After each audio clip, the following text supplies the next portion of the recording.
नमस्कार, आप देख रहे हैं सुदर्शन न्यूज। मैं हूं आपके साथ शिवम दत्त मेहता। स्वागत है आपका फेवरेट कार्यक्रम जनमत में। चलिए आज जनमत की शुरुआत करते हैं। हर बार की तरह ये वो कार्यक्रम है जहां हर खबर पर आप पोल के माध्यम से भाग लेते हैं। हर खबर पर आपकी राय हम दिखाते हैं आपको। सोशल मीडिया प्लेटफॉर्म एक्स पर जाकर आप वोट करते हैं और नतीजे हम आपको दिखाते हैं जनमत में रात को 9 बजे। और आज हम जिन विषयों पर चर्चा करेंगे उन पर भी जल्दी से एक नजर डाल लेते हैं कि कौन से वो विषय होने वाले हैं। कुछ ही पलों में आपके टीवी स्क्रीन पर लीजिए फ्लोर ग्राफिक्स के माध्यम से नक्सलवाद पर नकेल। ये अहम रिस्पॉन्स, एक अहम प्लान जिसको स्वयं अमित शाह देख रहे हैं। उनकी प्रेस कॉन्फ्रेंस भी आई, उन्होंने प्रेस के में जवाब भी दिया कई सवालों का। और बात जब नक्सलवाद को खत्म करने की है, उस पर नकेल कसने की है, तो इस वक्त सरकार एक्टिव मोड में नजर आ रही है। फिर बांग्लादेश बना देंगे, ये धमकी दी जा रही है भारत में। सोचिए, कुछ जिहादी तत्वों के द्वारा, कुछ मुसलमानों के द्वारा कि भाई अगर तुमने कुछ किया तो बांग्लादेश बना देंगे। कुछ दिन पहले भी, कुछ समय पहले भी हमने आपको खबर दिखाई थी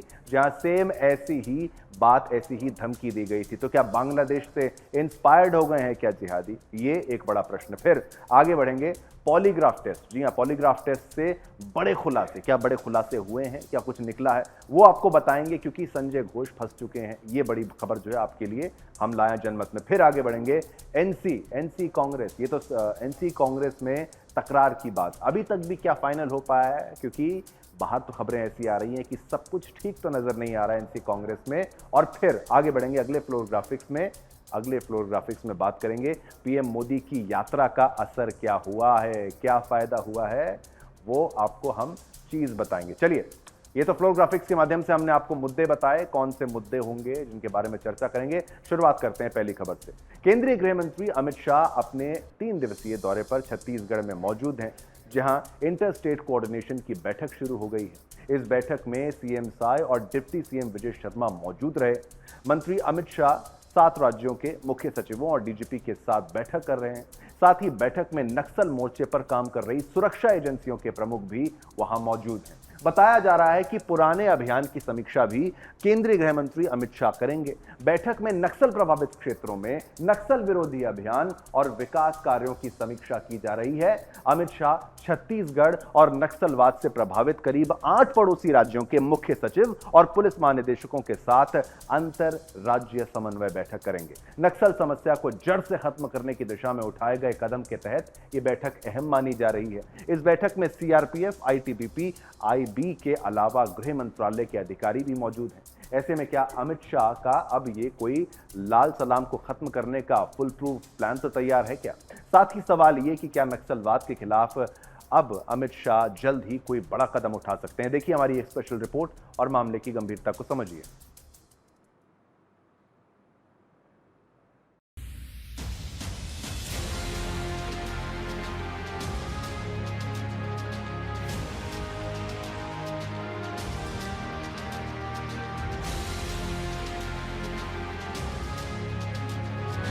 केंद्रीय गृह मंत्री अमित शाह अपने 3 दिवसीय दौरे पर छत्तीसगढ़ में मौजूद हैं। केंद्र में प्रधानमंत्री नरेंद्र मोदी के नेतृत्व वाली सरकार के लगातार तीसरे कार्यकाल के लिए चुने जाने के बाद अमित शाह का यह राज्य का पहला दौरा है। वो 25 अगस्त तक अंतर्राज्यीय समन्वय बैठक समेत कई कार्यक्रमों में शामिल होंगे। पिछले साल विधानसभा चुनाव में बीजेपी के सत्ता में आने के बाद से छत्तीसगढ़ में नक्सल विरोधी अभियान में तेजी आई है। इस साल अब तक राज्य में अलग अलग मुठभेड़ों में सुरक्षा बलों ने 142 नक्सलियों को मार गिराया है। अमित शाह नक्सलवाद के खिलाफ अंतिम प्रहार के लिए तैयार हैं और इसी को लेकर बैठक कर रहे हैं। इसके बाद अमित शाह छत्तीसगढ़ और नक्सलवाद से प्रभावित करीब 8 पड़ोसी राज्यों के मुख्य सचिव और पुलिस महानिदेशकों के साथ अंतर्राज्यीय समन्वय बैठक करेंगे। नक्सल समस्या को जड़ से खत्म करने की दिशा में उठाए गए कदम के तहत ये बैठक अहम मानी जा रही है। इस बैठक में सीआरपीएफ, आईटीबीपी, आईबी के अलावा गृह मंत्रालय के अधिकारी भी मौजूद हैं। बैठक में नक्सल प्रभावित क्षेत्रों में नक्सल विरोधी अभियान और विकास कार्यों की समीक्षा भी की जा रही है। शाह के रोड मैप के अनुसार काम करने के बाद छत्तीसगढ़ में एंटी नक्सल ऑपरेशन में 147 नक्सली मारे गए हैं। 648 नक्सलियों को गिरफ्तार किया गया है और 1200 नक्सलियों ने आत्मसमर्पण किया है। अब ऐसे में नक्सलवाद के खिलाफ अमित शाह के लगातार बढ़ते कदम से क्या लाल सलामों में कमी आएगी? साथ ही सबसे महत्वपूर्ण और केंद्र बिंदु ये भी है कि क्या बहुत ही जल्द कोई नक्सलियों को खत्म करने और जड़ से उखाड़ फेंकने के लिए गृह मंत्री अमित शाह कोई बड़ा कदम करने वाले हैं, कोई बड़ा ऐलान करने वाले हैं? Bureau report, Sudarshan news.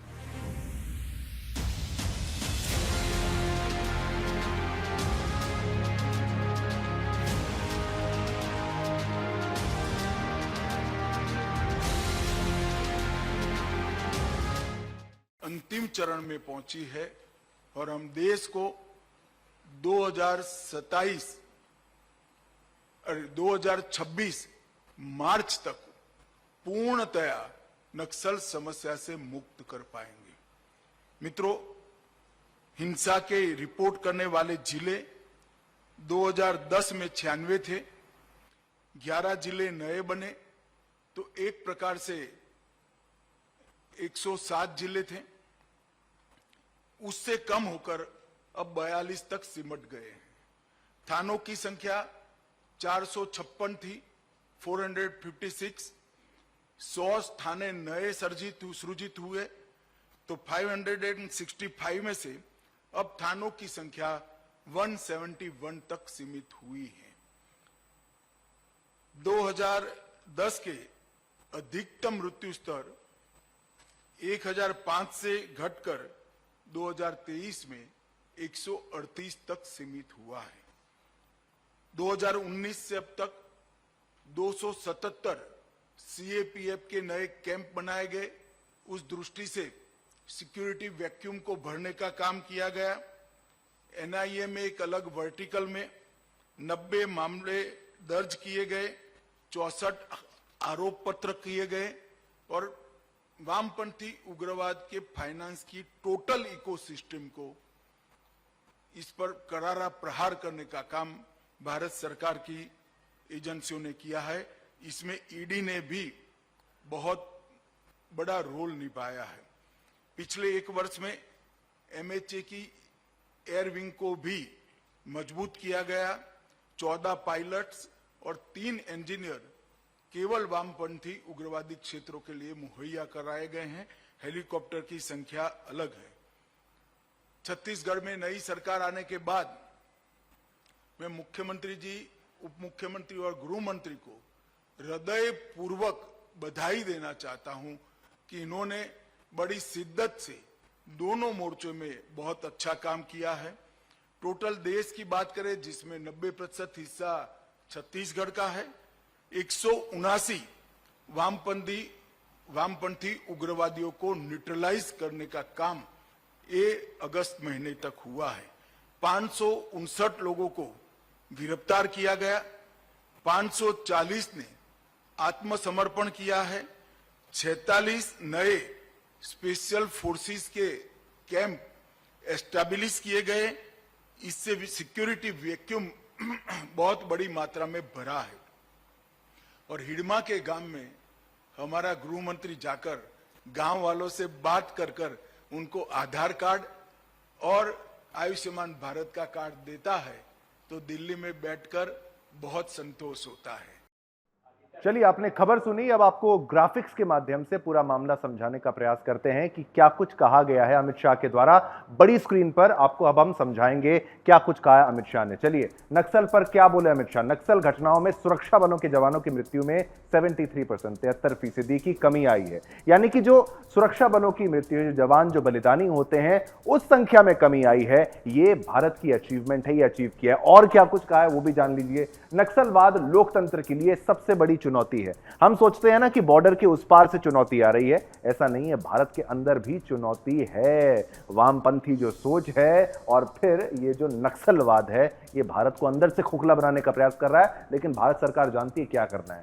क्या कहा, पिछले कुछ सालों में नक्सली घटनाओं में 17,000 लोगों की जान गई है। इतना खतरनाक है ये। 17,000 लोग मारे गए हैं नक्सलवादी घटनाओं के चलते। अब इस पर नकेल कसने की तैयारी, फुल प्रूफ प्लान बना लिया अमित शाह ने, गृहमंत्री ने। एक्शन हो रहा है कुछ सालों में। देखिए 17,000 बड़ा आंकड़ा है।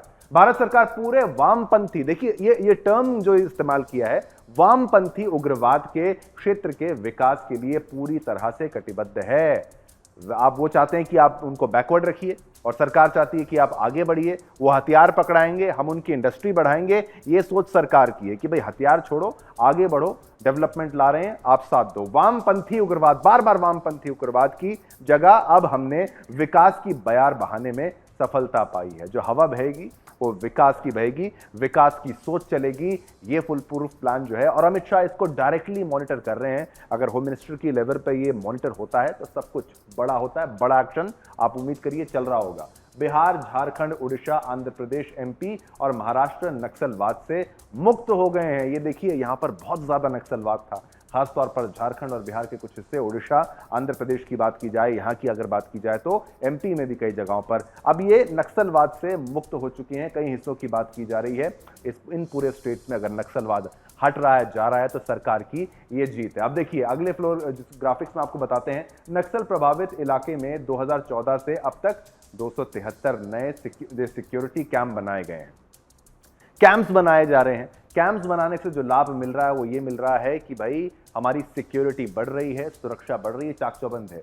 ये टेस्ट पूरी तरह से सटीक नहीं होता है, ये भी सत्य है, ठीक है। विभिन्न कारकों के कारण इसकी विश्वसनीयता पर सवाल उठ सकते हैं, ठीक है। ये आपको हमने ग्राफिक्स दिखाया, पूरा समझाया। और अब चलिए आइए पोल के माध्यम से आपसे जो हमने प्रश्न पूछा था वो भी आपको हम बताते हैं कि हमने आपसे क्या प्रश्न पूछा था आपकी टीवी स्क्रीन पर। ये लीजिए, नक्सलवाद को लेकर बड़ा कदम उठाएंगे अमित शाह, ये सवाल था। 86% लोगों ने कहा हां, 14% लोगों ने कहा ना। बहुमत, प्रचंड बहुमत ये मानता है कि हां, नक्सलवाद को लेकर बड़ा कदम उठाएंगे अमित शाह।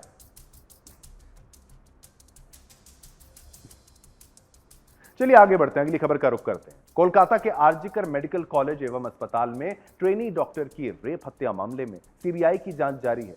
जांच के साथ साथ इसमें रोज नए खुलासे भी सामने आ रहे हैं, लेकिन घटनास्थल पर दंगाइयों द्वारा मचाए गए उत्पात से सबूत को नष्ट कर दिया गया, जिसके कारण सीबीआई को इस मामले की परतें हटाने में काफी मशक्कत करनी पड़ रही है। सीबीआई तक केस ही तब पहुंचता है जब उसके साथ छेड़छाड़ हो जाती है या फिर पुलिस के बस की बात नहीं होती। इसी वजह से जांच में अब मशीनों को उपयोग में लाया जा रहा है, स्कैनिंग की जा रही है। जी हां, मामले की तह तक पहुंचने के लिए अब CBI polygraph test, lie detector test जिसको कहते हैं, वो कर रही है, उसकी मदद ले रही है। ये भी मैं आपको बता दूं कि महिला डॉक्टर के दुष्कर्म और हत्या के मामले में संदीप घोष की भूमिका संदिग्ध है, जिसको पुलिस ने छोड़ दिया, सीबीआई ने जरा भी नहीं छोड़ा है। लगातार आप सोचिए एक तरीके से मैराथन पूछताछ हो रही है इस घोष के साथ में, क्योंकि ये भी सरगना बताया जाता है, वहां पर पूरा जो क्राइम का नेक्सस चल रहा है वहां पर सीबीआई द्वारा बीते हफ्ते भर से ज्यादा समय से लगातार संदीप घोष से ही पूछताछ की जा रही है। लेकिन सीबीआई और कोर्ट दोनों ने ही संदीप घोष की भूमिका पर काफी प्रश्न खड़े किए हैं। यही वजह है कि संदीप घोष सीबीआई के साथ साथ लाई डिटेक्टर के भी रडार में है और चल भी रहा है, हो भी चुका होगा। दरअसल सीबीआई ने अदालत में अर्जी देकर संदीप घोष, आरोपी संजय रॉय और 4 अन्य डॉक्टर्स और एक सिविल वॉलंटियर का पॉलीग्राफ टेस्ट कराने की मंजूरी मांगी थी, जिसे अदालत ने मंजूर कर लिया है। पॉलीग्राफ टेस्ट में जिस वक्त आरोपी से सवाल किए जाते हैं, उस वक्त सवालों के जवाब के दौरान ब्लड प्रेशर, सांस की गति, त्वचा की संवेदनशीलता आदि का भी अध्ययन किया जाता है। आज के पॉलीग्राफ टेस्ट में क्या खुलासा हो सकता है, इस पर चर्चा करेंगे, वो भी आपको बताएंगे। लेकिन नेताओं के बिगड़े बोल जिस तरीके से सामने आ रहे हैं, खासतौर पर विपक्ष के और ममता सरकार के, वो किस मानसिकता को दर्शाते हैं? क्योंकि इस घटना को लेकर भाजपा नेता दिलीप घोष ने पश्चिम बंगाल की ममता बनर्जी की सरकार पर गंभीर सवाल उठाए हैं। वहीं इस पूरे मामले पर विपक्ष की चुप्पी, ममता के रवैये पर भाजपा हमलावर है। आप देखिए हमारी ये खास रिपोर्ट और मामले की गंभीरता को समझिएगा। कोलकाता के आरजीकर मेडिकल कॉलेज और अस्पताल में ट्रेनी डॉक्टर की रेप हत्या मामले में रोज नए खुलासे हो रहे हैं। कैंपस के अधिकांश महिला डॉक्टर एवं नर्स अपना सामान लेकर जा चुकी हैं। जो वहां रहने को मजबूर हैं, वो दहशत में जी रही हैं। कहा जा रहा है कि 14 अगस्त की रात को कैंपस में घुसी हजारों की भीड़ ने महिला हॉस्टल में भी तोड़फोड़ की थी और महिला डॉक्टरों को रेप की धमकी दी थी। इस घटना के बाद सुप्रीम कोर्ट ने डॉक्टरों की सुरक्षा सुनिश्चित करते हुए कैंपस में केंद्रीय बल सीआईएसएफ को नियुक्त करने का आदेश दिया था। इसके बाद कैंपस में 150 से अधिक सीआईएसएफ सुरक्षा कर्मियों को तैनात किया गया। महिला डॉक्टरों का कहना है कि हमें अभी भी डर है कि गुंडे यहां फिर से हमला कर सकते हैं। हमें ये भी डर है कि यहाँ जो घटना हुई है वो हमारे साथ भी घट सकती है। आरजीकर मेडिकल कॉलेज में हुई घटना को लेकर बीजेपी नेता दिलीप घोष ने पश्चिम बंगाल की ममता बनर्जी सरकार पर गंभीर आरोप लगाए। उन्होंने कहा कि अस्पताल में एक बड़ा नेक्सस चल रहा है। हॉस्टल से लेकर अस्पताल तक सेक्स रैकेट जैसी चीजें चल रही हैं और इस धंधे से आने वाला पैसा सत्ताधारी टीएमसी के पार्टी फंड में जाता है। उन्होंने कहा कि ये नेक्सस ममता बनर्जी के इशारे पर चल रहा है। अब इस मामले में पूर्व प्रिंसिपल संदीप घोष समेत कुल 7 लोगों का पॉलीग्राफ टेस्ट शनिवार को कराया जा रहा है। महिला डॉक्टर के दुष्कर्म और हत्या के मामले में संदीप घोष की भूमिका संदिग्ध है। सीबीआई द्वारा बीते हफ्ते भर से ज्यादा समय से लगातार संदीप घोष से पूछताछ की जा रही है। पूछताछ के दौरान संदीप घोष के बयानों में विरोधाभास है। साथ ही सुप्रीम कोर्ट ने भी अपनी सुनवाई के दौरान संदीप घोष की भूमिका को लेकर गंभीर सवाल उठाए थे। यही वजह है कि संदीप घोष सीबीआई की जांच के रडार पर है। सीबीआई ने अदालत में अर्जी देकर संदीप घोष, आरोपी संजय रॉय और 4 अन्य डॉक्टर्स और एक सिविल वॉलंटियर का पॉलीग्राफ टेस्ट कराने की मंजूरी मांगी थी, जिसे अदालत ने मंजूर कर लिया। अदालत की मंजूरी के बाद शनिवार को सभी का पॉलीग्राफ टेस्ट कराया जा रहा है। गौरतलब है कि संदीप घोष के अलावा जिन 4 अन्य डॉक्टर्स का पॉलीग्राफ टेस्ट कराया जा रहा है, उन्होंने ही मृतका के साथ घटना वाली रात डिनर किया था। आपको बता दें कि पॉलीग्राफ टेस्ट को लाई डिटेक्टर टेस्ट भी कहा जाता है। इस टेस्ट में कई साइकोलॉजिकल जांच की जाती है। साथ ही सवालों के जवाब के दौरान ब्लड प्रेशर, सांस की गति, त्वचा की संवेदनशीलता आदि का भी अध्ययन किया जाता है, जिसके आधार पर ये पता लगाया जाता है कि आरोपी के शब्दों में कितनी सच्चाई है। वहीं इस पूरे मामले पर विपक्ष की चुप्पी और ममता के रवैये पर बीजेपी हमलावर है। राहुल गांधी ने कहा कि ये आरजीकर मेडिकल कॉलेज का रेप और हत्याकांड ये एक डिस्ट्रैक्शन है और अब उन्हीं की देखा देखी, उन्हीं के शब्दों को आगे ले जाते हुए उनके साथ आंदोलन करने वाले, घूमने फिरने वाले और इंडिया अलायंस और उसके इकोसिस्टम के अहम हिस्से राकेश टिकैत ने बोला है कि जो ये बलात्कार और हत्या हुई है, ये दरअसल ममता बनर्जी की सरकार के खिलाफ षड्यंत्र है। 10 दिन से प्रोपेगेंडा चलाया जा रहा है। बताइए, न्याय की मांग करना षड्यंत्र है, प्रोपेगेंडा है? क्या एससी ने जो इंटरवेंशन किया और पश्चिम बंगाल की सरकार को फटकार लगाई, कहा कि किस प्रकार से वहां पर कवर अप किया जा रहा है, किस प्रकार से बंगाल पुलिस और बंगाल की सरकार जो है वो माता पिता के साथ और पीड़िता के साथ नहीं बल्कि बलात्कारी के साथ खड़ी रही, ये षड्यंत्र है। लाखों डॉक्टर सड़कों पर है, महिलाएं सड़कों पर है, न्याय मांग रहे हैं, ये षड्यंत्र और प्रोपेगेंडा लग रहा है, डिस्ट्रैक्शन लग रहा है। ये वही लोग हैं जो अमूमन हाथरस और दूसरी जगह पहुंच जाते हैं, परंतु बंगाल की बेटी के लिए आज जब न्याय की मांग कर रहे हैं और माता पिता कर रहे हैं, हाईकोर्ट से टिप्पणी आ रही है, सुप्रीम कोर्ट से टिप्पणी आ रही है और यहां तक कि लाखों लोग सड़कों पर उतर आए हैं, तो उसको प्रोपेगेंडा कहा जा रहा है, उसको षड्यंत्र कहा जा रहा है। क्या ये शर्मनाक बयान उन पीड़िताओं का, पीड़िता के परिवार का, लाखों उन लोगों का जो न्याय की मांग कर रहे हैं और हम सभी लोगों का अपमान नहीं है? क्या ये डिस्ट्रैक्शन है राहुल गांधी जी? क्या ये कॉन्स्पिरेसी है? शर्मनाक सोच है और इसी प्रकार की सोच लगातार, चाहे वो पश्चिम बंगाल की सरकार हो, चाहे वो अखिलेश यादव हो, चाहे कांग्रेस पार्टी हो, उन्होंने बार बार दिखाई है। Bureau report, Sudarshan news. चलिए अब आपको ग्राफिक्स के माध्यम से बताते हैं कि क्या है पूरे मामले में और क्या आपको क्या हम बता सकते हैं इसमें। खासतौर पर आइए, क्या होता है लाई डिटेक्टर टेस्ट? इस पॉलीग्राफ टेस्ट में भी, इसे पॉलीग्राफ टेस्ट भी कहा जाता है जब इसकी बात कही जाती है। लाई डिटेक्टर टेस्ट की अगर बात करते हैं, ऐसा परीक्षण है जिसका उपयोग सच्चाई या झूठ का पता लगाने के लिए किया जाता है। सत्य या झूठ, लाई डिटेक्टर। झूठ बोलोगे तो पकड़े जाओगे, सत्य बोलोगे तो सही आएगा, ये इसकी खासियत है और ये हो रहा है वहां पश्चिम बंगाल में। विशेष उपकरण का उपयोग करके व्यक्ति के शारीरिक प्रक्रियाओं को मापा जाता है। कैसे उसके बदन का रिएक्शन क्या आ रहा है, कहीं वो कांप तो नहीं रहा है, कहीं वो कुछ ऐसा सोच तो नहीं रहा है। उसके लिए ये सारी मशीनरी जैसे उस व्यक्ति के हाथ पे छाती पर लगाई गई है, धड़कन से लेकर उसकी जो पल्स है सब कुछ नापी जाती है। जवाब के दौरान दिल की धड़कन, जो मैंने कहा था, रक्तचाप यानी ब्लड प्रेशर और त्वचा की संवेदनशीलता को मापा जाता है। कभी आप झूठ बोलते हैं ना, वैसे तो लाई डिटेक्टर टेस्ट ना भी हो, आप भी अंदाजा लगा लेते हैं। पहले के लोग बहुत अच्छे से लगा लेते थे कि कौन झूठ बोल रहा है, कौन सत्य है।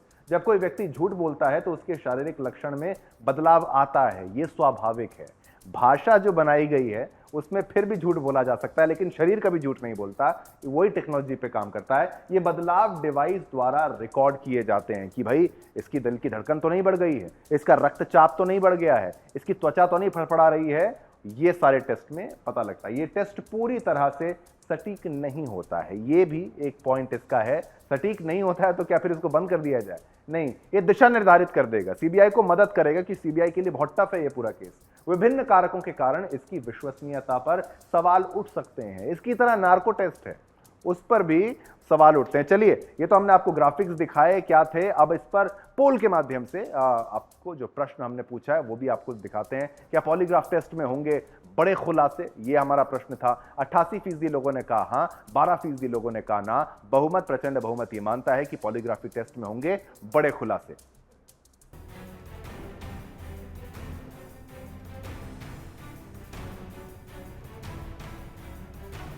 उत्तर प्रदेश के बिजनौर जिले में हाल ही में हुए एक हमले में बांग्लादेश की घटनाओं की याद ताजा कर दी। ये घटना तब शुरू हुई जब पीड़ित लड़की ने आरोप लगाया कि जिहादी मुजल्लिम लगातार उसके साथ इंस्टाग्राम पर अश्लील चैटिंग कर रहा था। लड़की ने बताया कि मुजल्लिम कई दिनों से उसे मानसिक रूप से प्रताड़ित कर रहा है। जब लड़की ने इसका विरोध किया तो जिहादी आरोपी ने उसे अनसुना कर दिया और छेड़छाड़ जारी रखी। तंग आकर लड़की ने अपने परिवार को इस बारे में बताया, जिसके बाद मामला और गंभीर हो गया। ये मामला बिजनौर जिले के चांदपुर के सराय रफी मोहल्ले का है। मामले में पीड़ित लड़की के चचेरे भाई ने जब मुजल्लिम के खिलाफ ऑडियो मैसेज भेजा तो मुस्लिम पक्ष के लोगों ने युवक के खिलाफ मामला दर्ज करा दिया। यही नहीं, करीब 300 से 400 की संख्या में मुस्लिमों की भीड़ ने हिंदुओं पर धावा बोल दिया, जिसके बाद तनाव बढ़ता चला गया। इस दौरान जिहादियों ने बांग्लादेश जैसी स्थिति पैदा करने की भी धमकी दी, जिससे परेशान होकर उसी मोहल्ले के करीब 20 मासूम हिंदू परिवारों ने इसका विरोध किया और अपने घरों पर मकान बिकाऊ है लिख डाला। इसी तरह की धार्मिक हिंसा बांग्लादेश में भी दिखी, जहां हिंदू अल्पसंख्यक समुदाय लगातार हमलों का सामना कर रहा है। हाल ही में बांग्लादेश में हिंदू मंदिरों को तोड़ा गया, घरों को आग लगा दी गई और महिलाओं पर अत्याचार किए गए। ऐसे में ये तो साफ है कि बांग्लादेश में हिंदुओं पर हिंसा और अत्याचार से भारत में रह रहे जिहादियों के दिलों में खुशी की लहर है। साथ ही भारत में रह रहे जिहादी बांग्लादेश में हिंदुओं की स्थिति पर जश्न भी मना रहे हैं और प्रेरणा भी ले रहे हैं कि हिंदुओं को आखिर कैसे इलाके से हटाया जाए और जिहादी शासन लाया जाए। 400 की भीड़ का एक परिवार पर हमला करना जिहादी सोच और मानसिकता को साफ जाहिर करता है। अब सवाल यह है कि हिंदू भी आखिर कब अपने हाथों में बाघ नख पहनकर इन हमलों का जवाब देगा। Bureau report, Sudarshan news.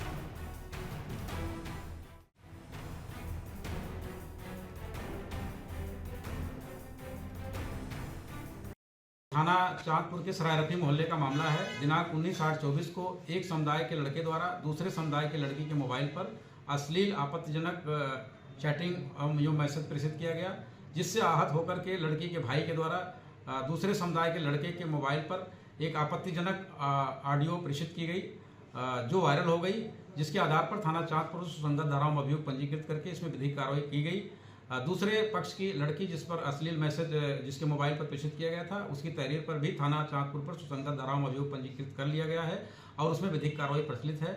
इससे आहत होकर एक समुदाय के लोगों द्वारा अपने मकान पर मकान बिकाऊ लिखा दिया गया था, जिसे चलिए, ये बिजनौर का मामला हमने आपको दिखाया। जैसे उसमें भी देखिए बांग्लादेश की बात कही जाती है और हमने आपसे पोल के माध्यम से जो प्रश्न पूछा, हमने पूछा बांग्लादेश से भारत में रह रहे जिहादी प्रभावित हैं क्या? 84% लोगों ने कहा हाँ, 16% लोगों ने कहा ना। बहुमत, प्रचंड बहुमत ये कहता है कि हाँ, बांग्लादेश से भारत में रह रहे जिहादी प्रभावित हैं। बात करेंगे पीएम मोदी की और जो हालिया यूक्रेन का दौरा रहा भारत की कूटनीतिक कुशलता और वैश्विक शांति के प्रति प्रतिबद्धता जो है उसको प्रदर्शित करता है। इसलिए इस दौरे ने न केवल भारत और यूक्रेन के बीच द्विपक्षीय संबंधों को मजबूती प्रदान की है, बल्कि यह रूस यूक्रेन संघर्ष के बीच भारत की मध्यस्थता की भूमिका को भी उजागर करता है। प्रधानमंत्री मोदी ने यूक्रेन के राष्ट्रपति वोलोदिमीर ज़ेलेंस्की से मुलाकात की और संघर्ष की स्थिति में शांति और सहयोग की दिशा में बातचीत की। इससे पहले उन्होंने रूस के राष्ट्रपति व्लादिमीर पुतिन से भी चर्चा की थी, जिसमें उन्होंने शांति के प्रयासों पर जोर दिया था। पीएम मोदी का ये जो यात्रा है एक सकारात्मक संकेत है कि भारत वैश्विक विवादों में शांतिपूर्ण समाधान की दिशा में महत्वपूर्ण भूमिका निभा सकता है। मोदी के दौरे ने भारत की भूमिका को एक शांति दूत के रूप में स्थापित किया है, जिसने न केवल यूक्रेन और रूस के बीच संवाद की सुविधा प्रदान की, बल्कि दोनों देशों के बीच तनाव कम करने में भी योगदान दिया है। आइए अब नजर डालते हैं, देखिए क्या पीएम मोदी के इस दौरे ने विश्व पटल पर क्या छाप छोड़ी है, ये भारत के लिए कैसे फायदेमंद है। और आपको हम इस खबर पर ग्राफिक्स भी दिखाएंगे, इस पूरी खबर पर भी। लीजिए, इस खबर पर हमने आपको ग्राफिक्स भी आपके लिए बनाए हैं, वो भी आपको दिखाते हैं क्या कुछ खास रहेगा। पीएम मोदी के यूक्रेन दौरे का असर। पीएम मोदी के दौरे में दोनों देशों के बीच व्यापार और सुरक्षा सहयोग को बढ़ावा दिया गया है। दोनों के बीच जो व्यापार है वो बढ़ेगा, सुरक्षा सहयोग बढ़ेगा, और यही तो मोदी डिप्लोमेसी है, ये भारत की डिप्लोमेसी है। मोदी ने यूक्रेन और रूस के नेताओं से मुलाकात की, जिससे भारत की मध्यस्थता की भूमिका मजबूत हुई है। अगर कोई ये युद्ध रुकवा दे, उसकी चर्चा बंद होने का नाम नहीं लेगी। ये इस युद्ध को रुकवाने के फायदे हैं। मोदी का दौरा अगर भारत की वैश्विक कूटनीति में एक महत्वपूर्ण और सकारात्मक कदम के रूप में देखा जाएगा। कोई अमेरिका नहीं, कोई चीन नहीं, कोई रूस नहीं, अब भारत मध्यस्थता कराएगा और ये भारत की साख को बढ़ाएगा, यानी आपकी हमारी साख को बढ़ाएगा, केवल मोदी की नहीं। यूक्रेन में भारतीय निवेशकों और व्यापार के नए अवसर खुलेंगे, जो भारत और यूक्रेन दोनों देशों की अर्थव्यवस्था को लाभ पहुंचाएंगे। पीपल टू पीपल जब कनेक्ट होता है ना, तो व्यापार और अच्छा होता है, लोगों में एक दूसरे को लेकर कॉन्फिडेंस होता है। जैसे रूस और भारत के बीच है, हम दोनों एक दूसरे को भाई भाई मानते हैं। यूक्रेन की स्थिति कुछ वैसी थी, अब और बेहतर हो सकती है पीएम मोदी के जाने के बाद। मोदी ने संघर्ष की स्थिति में शांति और संवाद की दिशा में महत्वपूर्ण चर्चाएं की, जो वैश्विक स्थिरता को बढ़ावा देंगी। अगर आप सोचते हैं कि वहां पर युद्ध हो रहा है तो आपकी जीवन पर कोई असर नहीं पड़ रहा, तो वो गलत है। पाकिस्तान में आटे की जो किल्लत है उसका भी युद्ध से ही संबंध है। तो इतना आसान नहीं होता कि युद्ध हो सभी का हित होगा, अहित भी होता है।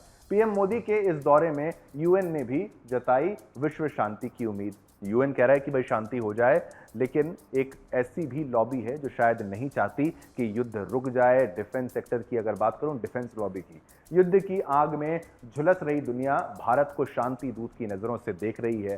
भाई ये तो सनातनी परंपरा ही है, वसुदेव कुटुंबकम की भावना तो हम लेकर चलते ही हैं, और उसी के चलते देखिए हमने आपको ग्राफिक्स दिखाए थे। अब आइए, ग्राफिक्स के माध्यम से आपने जाना क्या कुछ हो सकता है। भारत हमेशा चाहता है विश्व में शांति हो, सभी का भला हो, विश्व का कल्याण हो, और ये पीएम मोदी की तरफ से जो यात्रा थी उसमें जो लाभ था वो हमने दिया। इस पर हमने पोल भी रखा था आपके लिए, ये पोल भी हमने आपको बताया था कि युद्ध विराम दे सकती है पीएम मोदी की यात्रा, उससे युद्ध विराम होगा क्या।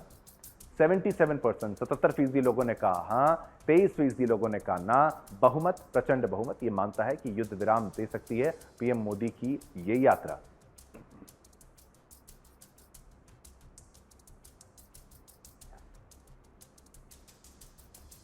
तो ये पीएम मोदी की जो यात्रा है, इससे लाभ जो है, ये लाभ यही होगा कि भाई भारत की साख बढ़ेगी।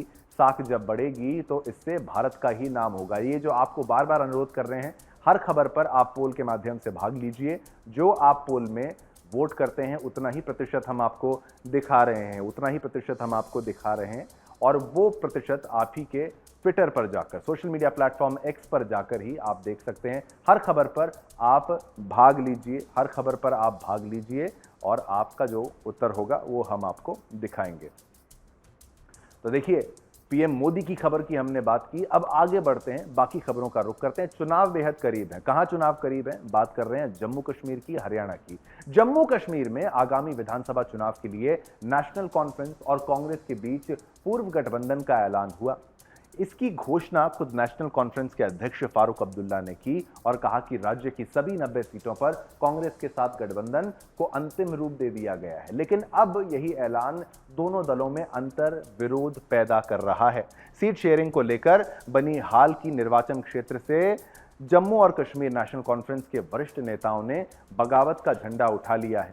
पार्टी नेता चिंता व्यक्त करते हुए कांग्रेस के साथ पार्टी के गठबंधन को खत्म करने की मांग कर रहे हैं। एनसी नेता सज्जाद शाहीन का कहना है कि गठबंधन ने स्थानीय पार्टी सदस्यों और समर्थकों के बीच बेचैनी पैदा कर दी है, जिन्हें डर है कि ये सौदा निर्वाचन क्षेत्र में एनसी की स्थिति को कमजोर कर सकता है।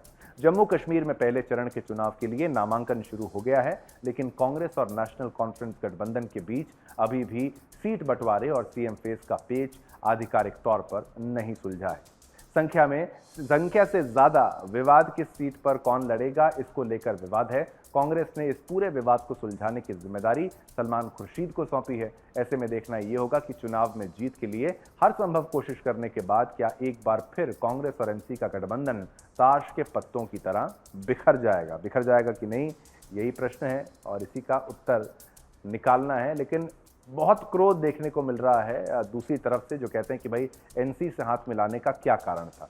चलिए, इसी खबर पर हमने पोल के माध्यम से आपसे जो प्रश्न पूछा वो भी आपको दिखा देते हैं। क्या एनसी कांग्रेस में तकरार से खत्म होगा गठबंधन? ये प्रश्न था। 60% लोगों ने कहा हाँ, 40% लोगों ने कहा ना। बहुमत कहता है एनसी कांग्रेस में तकरार से खत्म होगा गठबंधन, हाँ हो सकता है, लेकिन 50-50 नहीं तो 60-40 तो ये उत्तर आ ही रहा है।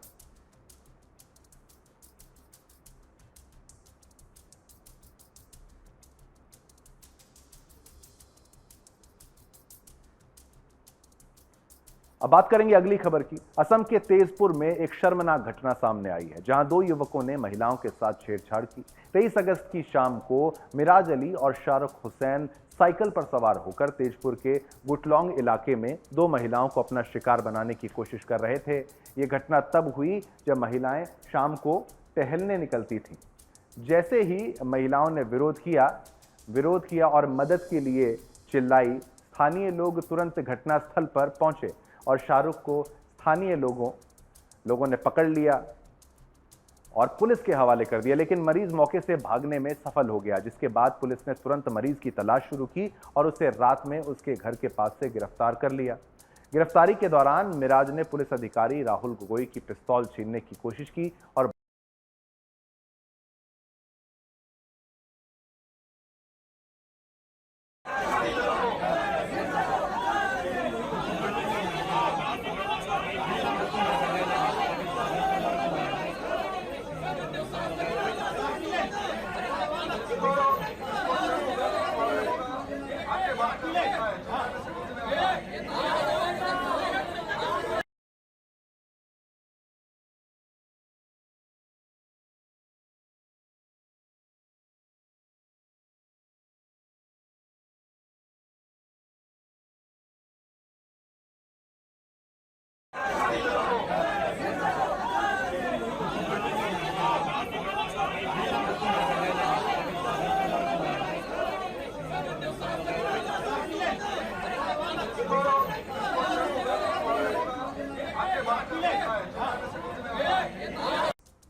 चलिए अगली खबर का रुख करते हैं। सुप्रीम कोर्ट ने भारतीय नागरिक सुरक्षा संहिता यानी बीएनएस की धारा 479 को पहले के समय से लागू करने का आदेश दिया है, जिसके तहत जेल में बंद पहली बार अपराध करने वाले विचाराधीन कैदियों को रिहा किया जाना अनिवार्य है, बशर्ते कि उन्होंने कथित रूप से किए गए अपराध के लिए निर्धारित अधिकतम सजा का 1/3 हिस्सा यानी 1/3 हिस्सा काट लिया हो। भारतीय न्याय संहिता और भारतीय साक्ष्य संहिता के साथ साथ बीएनएसएस इस साल लागू हुआ, मगर एएसजी ऐश्वर्या भाटी ने उनके अनुरोध पर सुप्रीम कोर्ट की जस्टिस हिमा कोहली और संदीप मेहता की पीठ ने कहा कि लाभकारी प्रावधान सभी विचाराधीन कैदियों पर लागू हैं, चाहे उनकी गिरफ्तारी की तारीख कुछ भी हो। सुप्रीम कोर्ट की पीठ ने जेल अधीक्षकों को आदेश दिया कि वे उन पहली बार अपराध करने वाले कैदियों को जमानत देने के लिए कदम उठाएं जो विचाराधीन कैदी के रूप में बंद हैं और अधिकतम सजा का 1/3 हिस्सा काट चुके हैं। सुप्रीम कोर्ट ने कहा कि ऐसे कैदियों की रिहाई के लिए अदालत में आवेदन करने की प्रक्रिया 2 महीने के भीतर पूरी की जाए, जो धारा 479 के तहत मानदंडों को पूरा करते हैं। सुप्रीम कोर्ट ने ऐसे मामलों में राज्य सरकार के संबंधित विभाग को रिपोर्ट करने को कहा है। जस्टिस कोहली ने कहा कि तय मानदंड को पूरा करने वाले विचाराधीन कैदियों को यह दिवाली अपने परिवार के साथ बिताने दें। तो अंडर ट्रायल का जब मामला आता है ना, अंडर ट्रायल कैदियों की बात की जाती है, तो भारत में एक बहुत बड़ी संख्या है अंडर ट्रायल्स की। सोचिए, किसी व्यक्ति पर केस चल रहा है, चाहे वो उसमें गुनहगार हो ना हो, अगर वो उस जेल के अंदर है ट्रायल के दौरान, तो वो जेल में ही रहेगा, जेल से बाहर नहीं निकल पाएगा, चाहे उसकी उम्र।